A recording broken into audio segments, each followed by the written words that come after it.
Awak nak coklat? Terima kasih. 9 daripada 10 orang di dunia suka makan coklat. Ibu saya selalu berkata, hidup ini seperti sekotak coklat. Kita tak pernah tahu apa yang akan kita dapat. The Moon. Koko menghadapi risiko kepupusan. Menjelang tahun 2050, lebih daripada 50% ladang koko tidak lagi sesuai untuk pengeluaran akibat perubahan iklim. Walaupun biji berusia 5,000 tahun, ini berasal dari hutan hujan Amazon dan dipanggil oleh suku-suku sebagai makanan para dewa, pada zaman moden, Afrika Barat telah menghasilkan sekitar 80% bekalan koko dunia.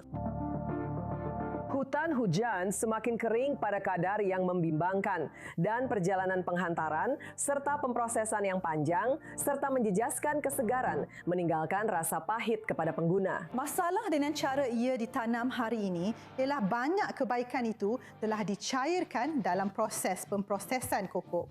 Banyak bahan bioaktif itu benar-benar hilang.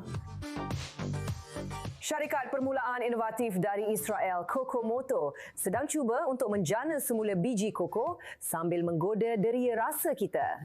Daripada menanam pokok koko di alam semula jadi selama 6 atau 7 tahun dan akhirnya hanya menggunakan bijinya sahaja, kami mengatakan bahawa kita tidak perlu melakukan begitu.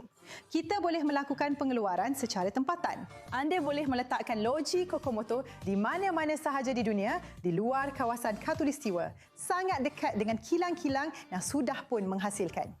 Pluri adalah salah satu platform terbesar di dunia untuk pengembangan sel. Kami memang tahu bagaimana untuk mengembangkan sel. Inilah yang kami mahir lakukan. Di sini, di syarikat bioteknologi Pluri yang berpusat di Haifa, bioreaktor ini meniru keadaan persekitaran semula jadi dan ia seperti... Betul, jadi ini seperti kelas sains. Kami meletakkan sel-sel dalam bekas ini dan kemudian terdapat perfusi media. Media ialah nutrien yang diperlukan oleh sel. Seperti kita makan, kita memberi makan sel-sel dengan media terkondisi ini.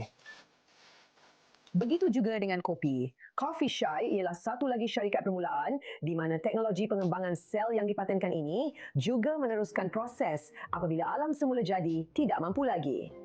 Proses kami dari segi kelestarian adalah jauh lebih cekap berbanding dengan pertanian standar, pertanian biasa, di mana anda memerlukan sejumlah besar air. Dan sebenarnya, setiap satu espresso yang anda minum memerlukan 140 liter air. Apa yang kami sedang bangunkan ialah satu penyelesaian yang membolehkan penghasilan kopi dengan cara yang mengatasi semua cabaran tersebut. Proses sedia ada yang memakan masa dan tenaga yang lama juga menguras akaun bank kita. Ini telah meningkatkan permintaan keseluruhan untuk kopi secara mendadak.